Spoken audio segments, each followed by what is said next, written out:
Smart शहर और गांव, डिजिटल हो रहा है, उद्योग लग रहा है, रोजगार बढ़ रहा है, युवाओं का हर सपना साकार हो रहा है। ये झारखंड भी अपना आत्मनिर्भर बन रहा है, खुशहाली छाई है चाहो। है अपना झारखंड विकास की ओर बढ़ रहा है, झारखंड विकास की ओर। नमस्कार, कार्यक्रम झारखंड विकास की ओर में आप सभी दर्शकों का स्वागत है। दर्शकों, हमारे इस कार्यक्रम के माध्यम से हम आपको बताते हैं कि झारखंड में कौन कौन से विकास के कार्य किए जा रहे हैं और साथ ही आपको बताते हैं कि किस तरह से लोगों को विकास की ओर ले जाया जा रहा है। दर्शकों, हमारी झारखंड सरकार समय समय पर हमारे झारखंड में रह रहे लोगों के लिए नई नई योजनाएं लाता रहा है, जिसके ज़रिए लोग रोज़गार से आसानी से जुड़ पा रहे हैं और साथ ही साथ अपना जीवन यापन अच्छे तरीके से कर पा रहे हैं। तो दर्शकों, इसी कड़ी पे बात करते हुए आपको लिए चलते हैं रांची के बुढ़मू प्रखंड में रह रहे उन ग्रामीणों के पास जो कि मनरेगा योजना के तहत बतख पालन करके अपना जीवन यापन अच्छे तरीके से कर पा रहे हैं और साथ ही साथ रोज़गार से जुड़ करके अपनी अच्छे तरीके से आय को बढ़ा पा रहे हैं। तो चलिए मिलते हैं इन ग्रामीणों से और जानते हैं कि वो किस तरह से मनरेगा के तहत बतख पालन करके अपना जीवन यापन अच्छे तरीके से कर पा रहे हैं। भारत में विभिन्न प्रकार की मुर्गी पालन प्रजातियां हैं जिनका पालन किसान अपनी आजीविका के लिए कर सकते हैं। मुर्गी और बटेर की खेती बहुत आम है। मांस और अंडे की मांग को पूरा करने के लिए देश में सबसे लोकप्रिय पोल्ट्री फार्मिंग में से एक चिकन है। इसके अलावा बतख पालन भी भारत में मुर्गी पालन के सबसे व्यापक रूप से इस्तेमाल किए जाने वाले तरीकों में से एक बन रहा है। मुर्गियों की तुलना में बत्तखों को अधिक उत्पादक माना जाता है। वे लगभग 25 अंडे देते हैं, जो मुर्गी के अंडे से 10-15 ग्राम अधिक होते हैं। इसके अलावा वे मुर्गी की तुलना में अधिक उपजाऊ होते हैं। नमस्कार, मैं नीरज।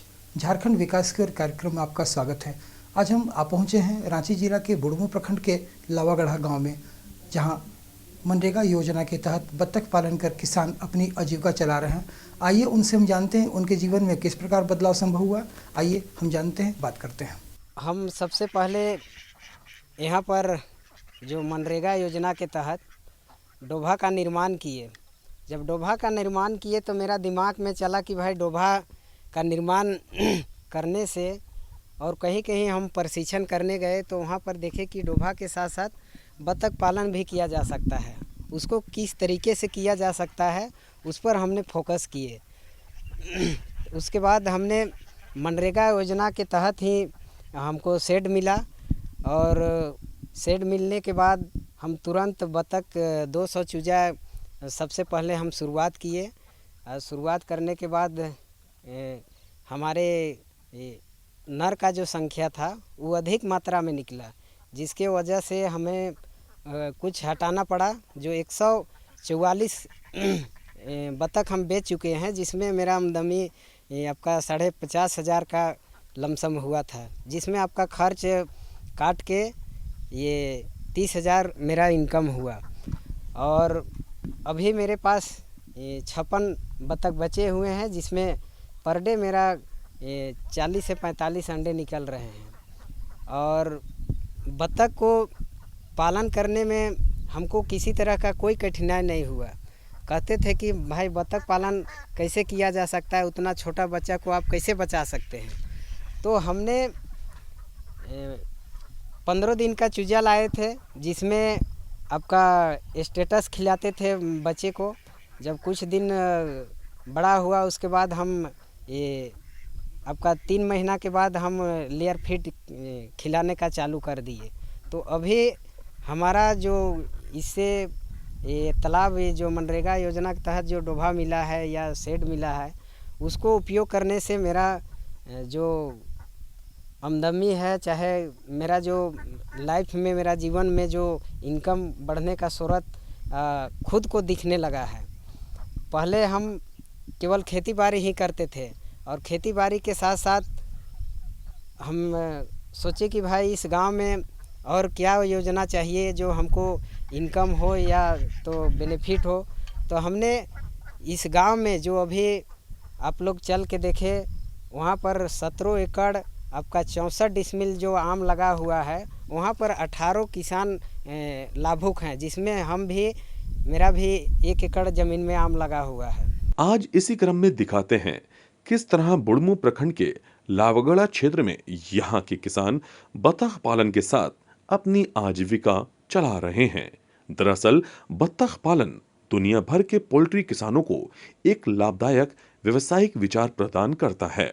जो हमारे गांव में कार्यक्रम हो रहे हैं, जिसमें आपको मनरेगा योजना के तहत अभी आपका 25 एकड़ में टोटल आम लगा हुआ है, जिसमें अलग अलग भाग में ही है। एक जगह आप लोग देखे होंगे आपका 17 एकड़ 64 डिसमिल, और जगह भी आम लगा हुआ है।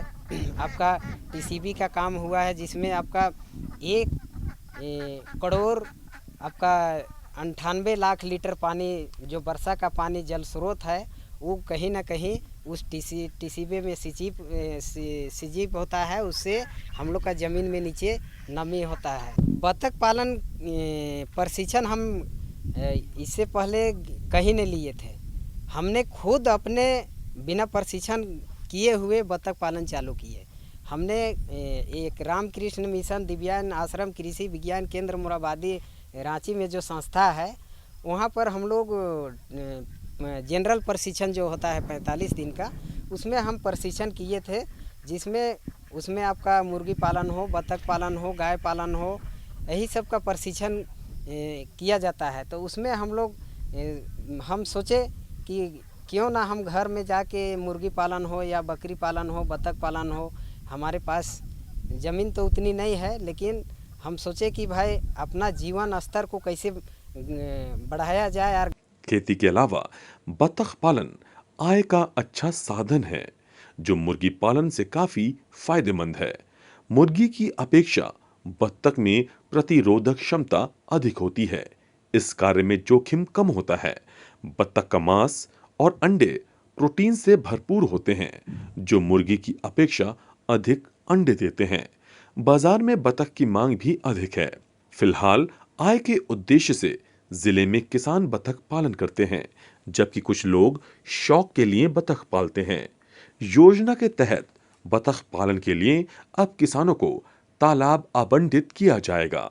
योजना जो काम कराए, और काम कराने के पश्चात हमको याद लगा कि हम एक मनरेगा योजना के तहत एक गाना भी बना सकते हैं। तो इसी बीच में हम एक मनरेगा योजना का एक आपको गाना भी सुना देते हैं। हे हरे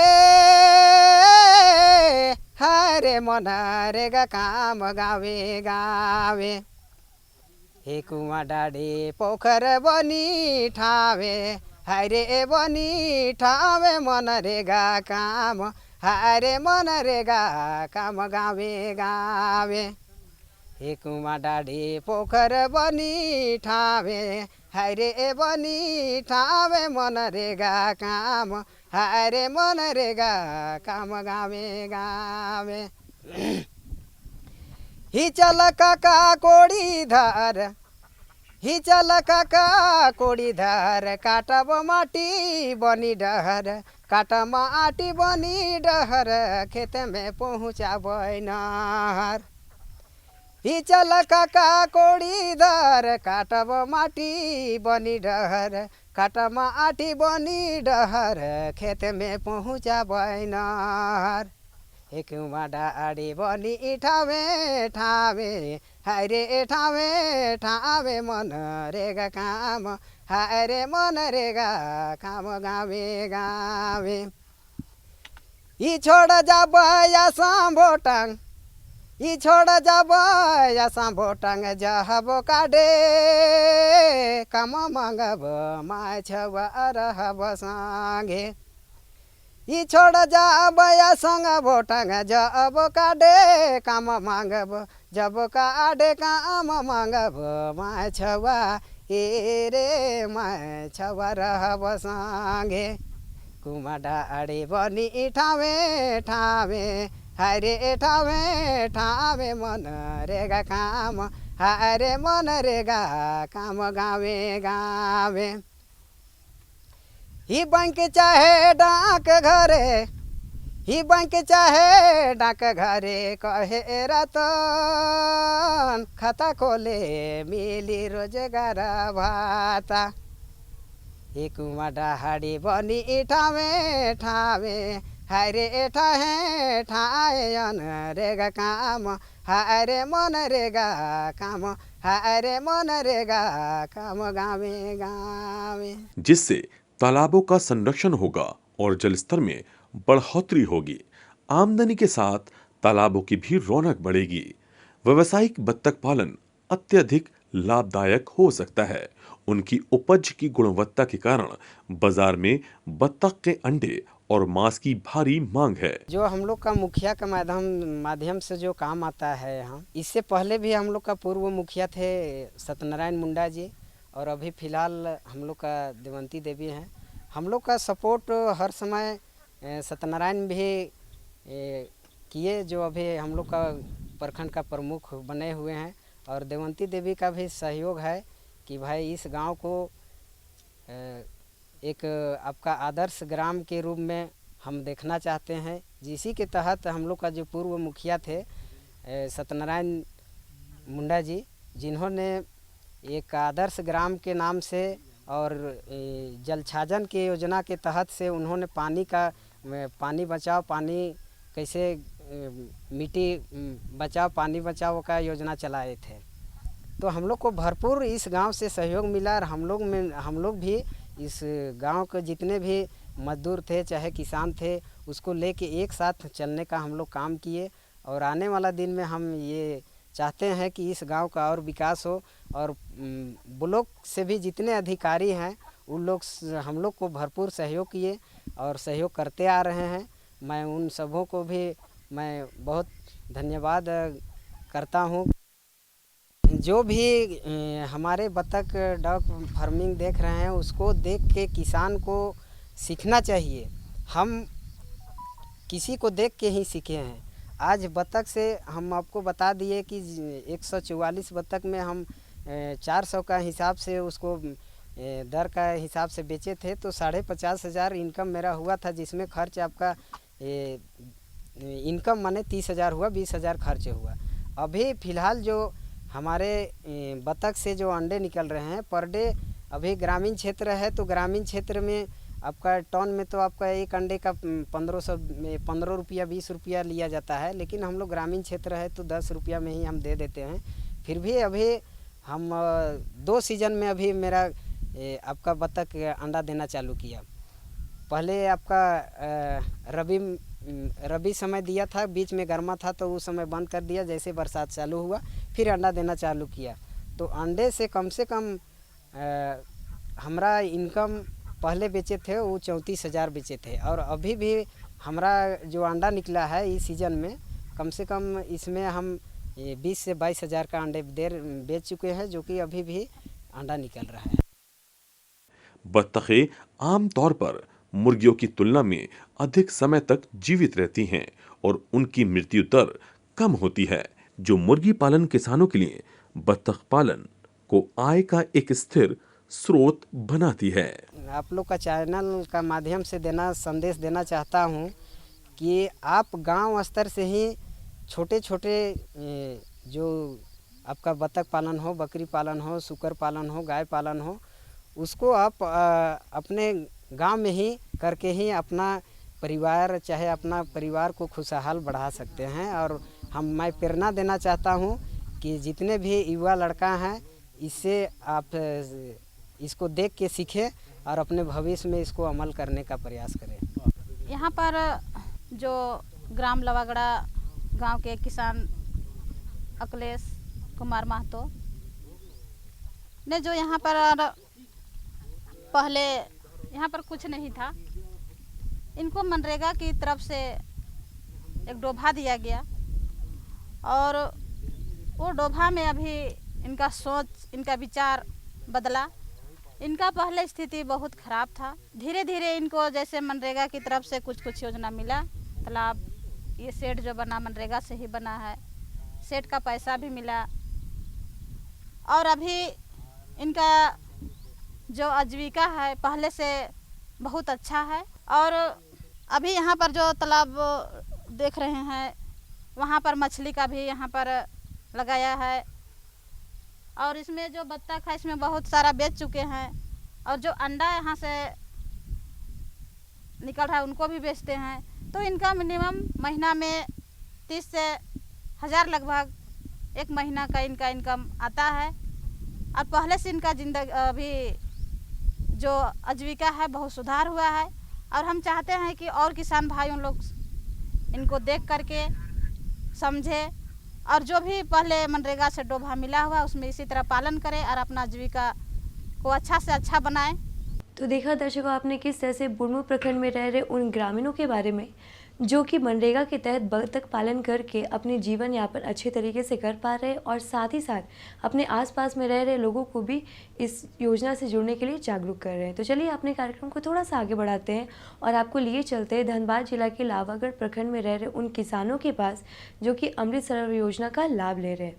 अमृत सरोवर योजना एक ऐसी योजना है जिसके अंतर्गत किसान उसमें मछली पालन कर रहे हैं।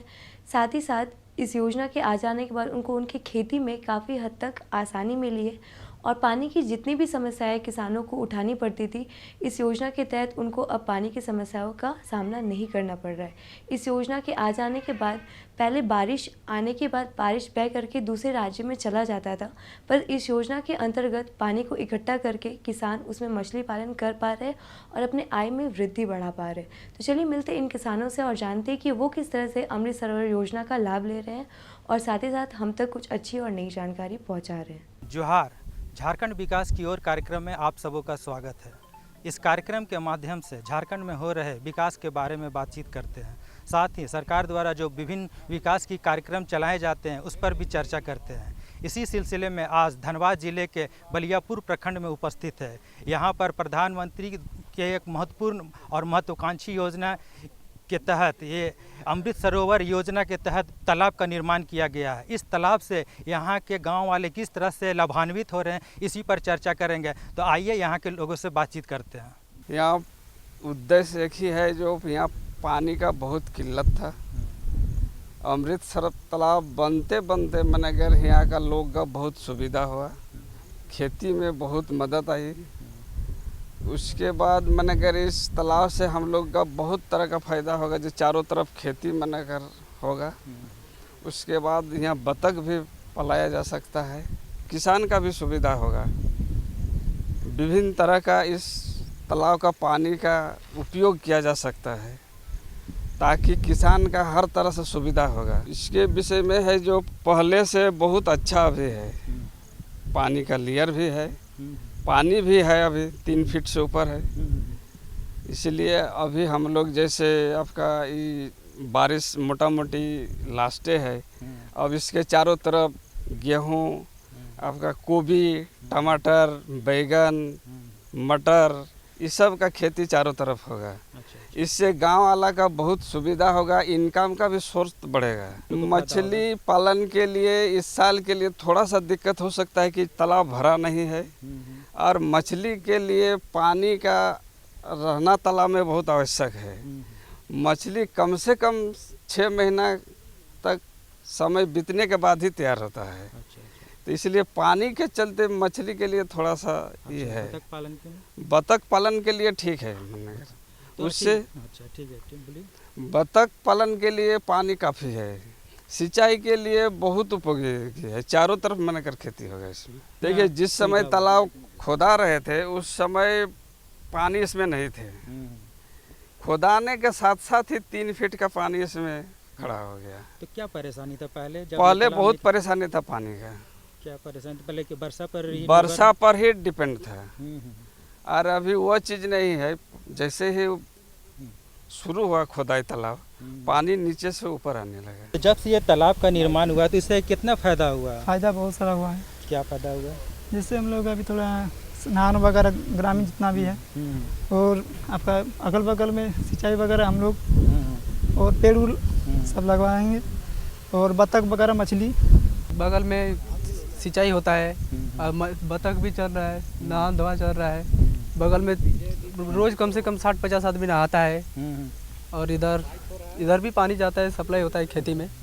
बात बाकी है, मछली पालन कर सकते हैं। मछली पालन कर सकते हाँ, हैं। अगर थोड़ा बहुत ज़्यादा पानी हो जाएगा तो मछली पालन हो सकता है। इस परियोजना के ये झारखंड जल छाजन योजना के तहत ये तालाब का निर्माण किया गया। ग्राम सभा के माध्यम से ये पता चला कि यहाँ पर जो है पानी का बहुत किल्लत है। नहाने के लिए लोगों को दूसरे गाँव में जाना पड़ता था, इसलिए जो है जानवर को पीने का पानी का दिक्कत होता था। सब्जी का खेती लगा हुआ था, सूख रहा था। तालाब खोदाया, खोदते इसमें 2.5 से 3 फीट पानी हो गया। उससे सिंचाई उसी समय से शुरू हो गया काम। और ये लोग जो है पूरे गांव का सब्जी का धुलाई इसी तालाब में लोग करता था, नहाना खींचना एकदम। जिस दिन से तालाब खोदाया है 50 आदमी, 60 आदमी, 100 आदमी पर डे इसमें नहाना, सारा सब्जी जो घर खेत में होता है सबका धुलाई करना। उसके बाद यहाँ से मार्केट में धो-धा के लोग ले जाता है। ग्राम सभा के माध्यम से इसका चयन किया गया था। ग्राम सभा किया गया, ग्राम सभा में सब लोग चयन किया कि ये सरकारी ज़मीन है, इसी ज़मीन पर किया जाए ताकि सब सहमति बना। उसके बाद में इसी ज़मीन पर अच्छा, ये तालाब के निर्माण के अलावा और क्या क्या सुविधा यहाँ पर दी जाती है? इस गांव में हम लोग पलानी गांव में 57 हेक्टेयर में हम लोग टीसीबी का कार्य किए हैं, जिससे कि पानी जो बह करके सीधे जोड़िया से होकर के नदी से होकर के समुद्र को चला जाता था। अभी पानी का बहाव दिखता नहीं है, लेकिन पानी धीरे धीरे तालाब का जलस्तर बढ़ रहा है। जो कुआं सूख जाता था वो कुआं में पानी अभी धीरे धीरे जो है बारिश इस साल धनबाद में बहुत कम हुआ है। उसके बाद भी जिस गांव में टीसीबी और बैठ का काम हम लोगों ने किया है, उस गांव में जल स्तर काफ़ी हद तक तालाब माने पानी बहते हुए नहीं दिख रहा है, लेकिन टीसीबी और बैठ में जो पानी रुक रहा है उसके चलते तालाब में पहले से जो कुआं है उस कुआं में पुराना तालाब है उसमें जल माने पानी बढ़ रहा है। ये जो है इसमें जो है सीढ़ी का जल छाजन में सीढ़ी का प्रावधान नहीं है, तो ये गांव में जो है पंचायत लेवल पर जो ग्राम सभा करके और प्रोसीडिंग पास होता है, उसके बाद ब्लॉक के माध्यम से एक साइड में सीढ़ी बना है, 2 साइड में और बनाने का ये लोग जो है प्रस्ताव लाए हैं। बीडीओ साहब ने भी बोला है कि हाँ ठीक है, इसको बनाया जाएगा। इस तालाब में पहले तो हम लोग जो है अपने इस प्रोजेक्ट के माध्यम से कम 20 आदमी को इसमें बतख पालन इस गाँव में इस टोले में कराया जाएगा, ताकि जो है मछली पालन जो होगा उसके लिए मछली का खाना के में उसमें सब सहयोग मिलेगा और पानी भी साफ रहेगा। तो इसलिए बत्तख पालन हम लोग कराएंगे इस गांव में, और इस प्रोजेक्ट में जिसका आपकी प्रोविज़न भी है। उसके बाद मछली पालन का ये लोग गांव के लोगों को खुद करना है।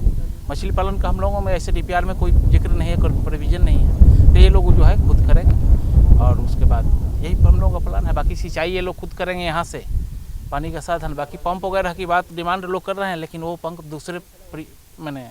दूसरे स्कीम से ले सकते हैं और उसको यूज कर सकते हैं। जो हमारा वाटर शेड प्रोजेक्ट बनता है, ये 5000 हेक्टेयर लगभग को एरिया को हम लोग स्टेट से सिलेक्शन करके मिलता है। इस वाटर शेड में 22 गांव कवर होते हैं, लगभग 9 पंचायत। तो इस वाटर शेड के 5 साल का योजना होता है। इसमें जो है 2 अमृत सरोवर हमको बनाने के लिए स्वीकृति स्टेट लेवल से मिली थी, और उसका एक ये भी था कि किस गांव में करना है। तो हम लोग प्रायोरिटी बेसिस पे उस गांव को लिए हैं जहाँ पानी की ज़्यादा किल्लत थी। यहाँ पे आपने जो तालाब दिख रहा था, यहाँ हम जब सर्वे हुआ तो यहाँ पे पानी के लिए महिलाओं को काफ़ी दिक्कत हो रही थी। महिलाओं को अपने दैनिक काज के लिए दूसरे गाँव पे जाना पड़ता था या बहुत कुएँ के लेवल। इस वजह से इस सरकार ज़मीन को सिलेक्शन किया गया ग्राम सभा के माध्यम से, और इस पर काम किया गया। जिस समय काम हुआ उस समय इसमें पानी निकल गया, और करीब 40 से 50 महिलाएं डेली इस पर आके अपना दैनिक काज करती थी। इसके अलावा जो है हमारे दूसरे गांव जो आते हैं, इसमें 22 गांव हैं, तो उसमें भी हम लोग 100 बाई 100 के तालाब जो स्वीकृति मिली है स्टेट से, वो हम लोग बना चुके हैं। लगभग 25 तालाब और बना चुके हैं। अमृत सरोवर की बात कहें तो हमारे 2 ही था सेंक्शन, इसलिए 2 एक यहाँ किए हैं और एक परघा गाँव है उस कुसुमाटाल पंचायत में, वहाँ पे किए हैं। इसका मुख्य रूप से उद्देश्य ये था कि अमृत सरोवर लोगों के यहाँ जो यूज कर रहे हैं, यहाँ की महिलाएं, यहाँ के लोग की जो दिक्कतें आती थी दैनिक कार्य के लिए, बर्तन, कपड़ा, तो यहाँ के जो स्थानीय मुखिया हैं उन्होंने जो 15 फिनान के इम्प्लीमेंट करते हैं, हम लोग उन्हीं को इम्प्लीमेंट करने के लिए फंडिंग आता है पंचायत में। उन्होंने यहाँ की आवश्यकता को देखते हुए उन्होंने यहाँ की ग्रामीण की क्या आवश्यकता है, कैसे ग्रामीण को लाभ दिया जाए, तो इन्होंने सारे ग्राम सभा से लेते हुए फिर एक स्टेयर और सीढ़ी के जो हम लोग कहते हैं, वहाँ पे नहाना, धोना, कपड़ा साफ़ करना, बर्तन भी महिलाएं लोग आती हैं तो बर्तन भी यहाँ पे धोया जाता है। तो दर्शकों, आपने हमारे आज के कार्यक्रम में देखा रांची के बुढ़मू प्रखंड में रह रहे उन ग्रामीणों के बारे में जो कि मनरेगा के तहत बतख पालन करके अपना जीवन यापन अच्छे तरीके से कर पा रहे, रोजगार से जुड़ पा रहे। और साथ ही आपने देखा धनबाद जिले में रह रहे उन किसानों के बारे में जो कि अमृत सरोवर योजना का लाभ ले रहे हैं और उससे अपने आय में वृद्धि कर रहे हैं, उससे तरह तरह की रोजगार से जुड़ पा रहे हैं। तो दर्शकों, हमारे आज के कार्यक्रम में फिलहाल इतना ही। आज के लिए हमें दीजिए इजाज़त। नमस्कार। है अपना झारखंड विकास की ओर बढ़ रहा है, झारखंड विकास की ओर।